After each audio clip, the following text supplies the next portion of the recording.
Shalom, selamat pagi, salam jumpa kembali dengan saya Pendeta Andre. Senang sekali saya bisa berbagi berkat firman Tuhan di pagi hari ini untuk saudara-saudara.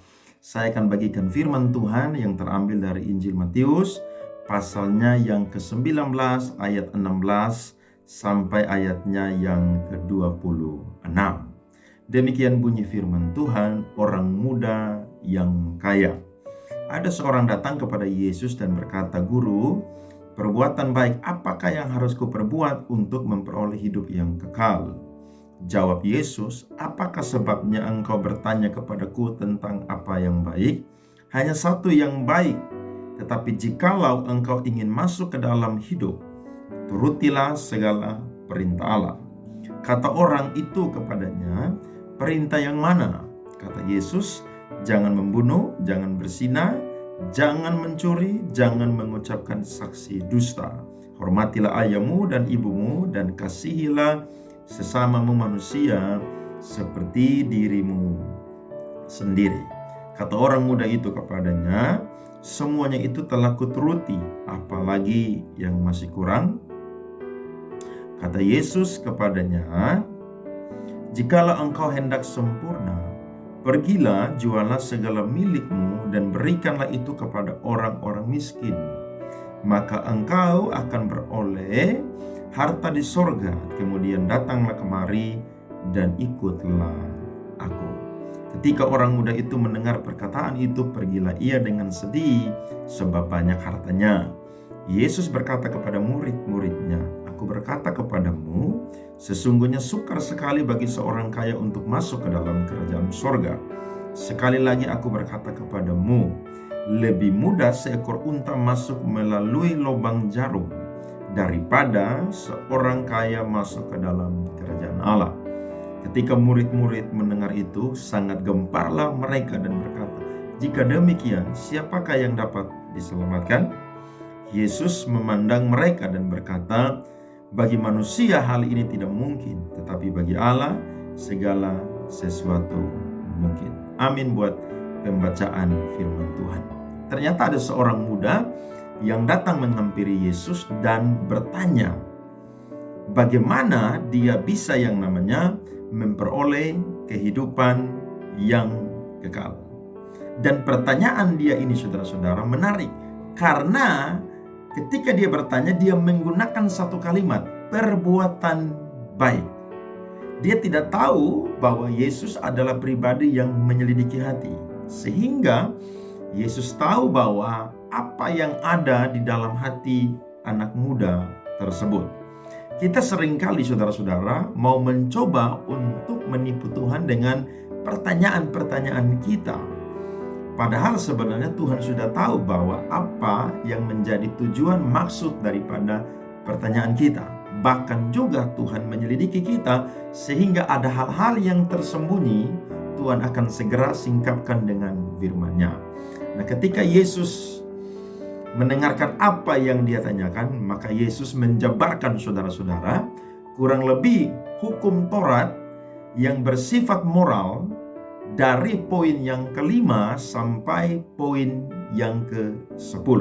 Di situ kalau kita baca firman Tuhan, jangan membunuh, jangan berzina, jangan mencuri, jangan mengucapkan saksi dusta, bahkan juga hormatilah ayah dan ibumu, dan kasihilah sesama manusia seperti dirimu sendiri. Ini hukum-hukum yang bersifat, saudara-saudara, adalah horizontal atau kepada sesama. Menarik sekali karena Yesus memberikan sebuah kebenaran firman Tuhan yang anak muda ini sebagai seorang pemuda Yahudi, dia tahu apa yang menjadi firman Tuhan tersebut. Nah, ketika Yesus menyampaikan firman tersebut, dia berkata bahwa dia sudah melakukan semuanya. Wow, sungguh hebat. Dia menjadi anak muda yang kelihatan dari luar dia sempurna sebab dia masih muda, dia kaya, dia pun juga adalah seorang yang terkenal baik integritasnya. Tetapi ada satu hal, saudara-saudara, akhirnya menelanjangi sang anak muda tersebut, yakni Yesus berkata bahwa kalau engkau ingin memperoleh kehidupan yang kekal, maka engkau harus yang namanya menjual seluruh hartamu dan ikutlah aku. Ini satu kebenaran firman Tuhan yang menurut saya, saudara-saudara, sangat radikal disampaikan oleh Tuhan Yesus Kristus. Sebab Yesus berkata, bukan menjual hartamu setengah, tapi jualah semua hartamu atau seluruh hartamu, kemudian ikutlah aku. Karena dia memulai dengan pertanyaan, bagaimana dia bisa memperoleh kehidupan kekal, atau perbuatan baik apakah yang dia lakukan untuk memperoleh hidup yang kekal.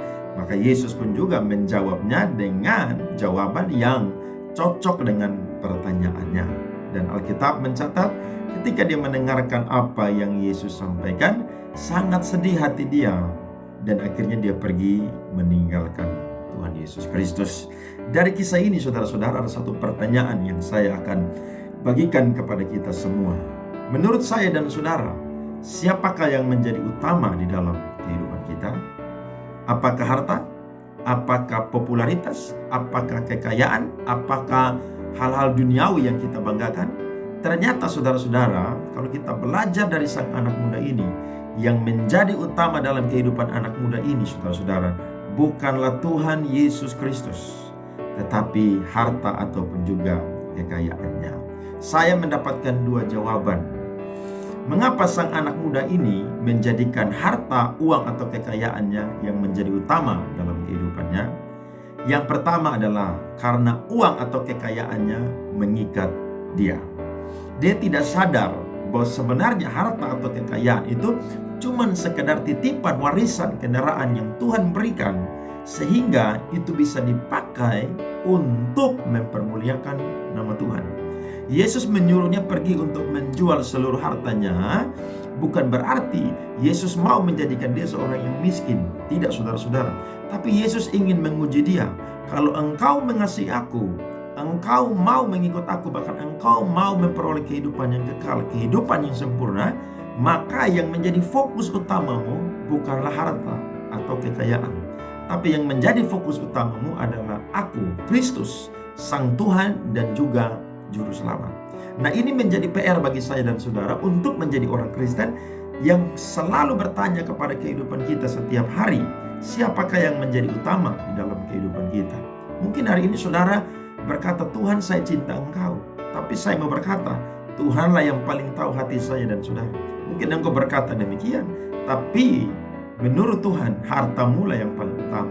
Menurut Tuhan, karirmu yang paling utama. Menurut Tuhan, jabatanmu, kedudukanmu yang paling utama. Bahkan menurut Tuhan, hal-hal duniawi yang menjadi utama dalam kehidupan kita.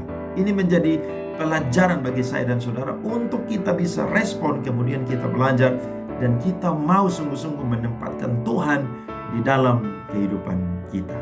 Yang kedua, kenapa anak muda ini menjadikan harta, uang, kekayaannya menjadi yang utama dalam kehidupannya? Karena anak muda ini lebih memilih meninggalkan Yesus daripada meninggalkan kekayaannya. Wow, ini sesuatu yang luar biasa, saudara-saudara. Karena ketika kita mendapatkan segala sesuatu, kita lupa bahwa Tuhan adalah Allah yang menjadi sumber segala sesuatu. Ketika kita diciptakan oleh Tuhan, kita datang ke dalam dunia, kita tidak membawa apa-apa. Jangankan ada orang yang berkata bahwa saya membawa segalanya yang saya punya ketika saya lahir. Gigi saja saya dan saudara tidak membawanya. Apa yang perlu kita banggakan dan saya dan saudara terikat dengan hal-hal tersebut? Saya dan saudara adalah orang-orang yang bisa hidup, bisa mendapatkan segala sesuatu. Itu semua karena kasih karunia kemurahan daripada Tuhan. Ketika saudara bekerja, siapa yang memberikan kekuatan kepada saudara untuk memperoleh kekayaan? Tuhan. Ketika saudara bekerja dengan sibuk, siapa yang memberikan kesehatan kepada saudara sehingga saudara walaupun capek sibuk, saudara tidak sakit-sakitan? Tuhanlah yang memberikan kesehatan kepada saya dan saudara. Siapa yang memberikan semua hal-hal dunia yang hebat dalam kehidupan saya dan saudara, dan akhirnya kita menjadi orang yang hari ini diberkati oleh Tuhan? Tuhan Yesus sendiri yang memberikan kepada saya dan saudara.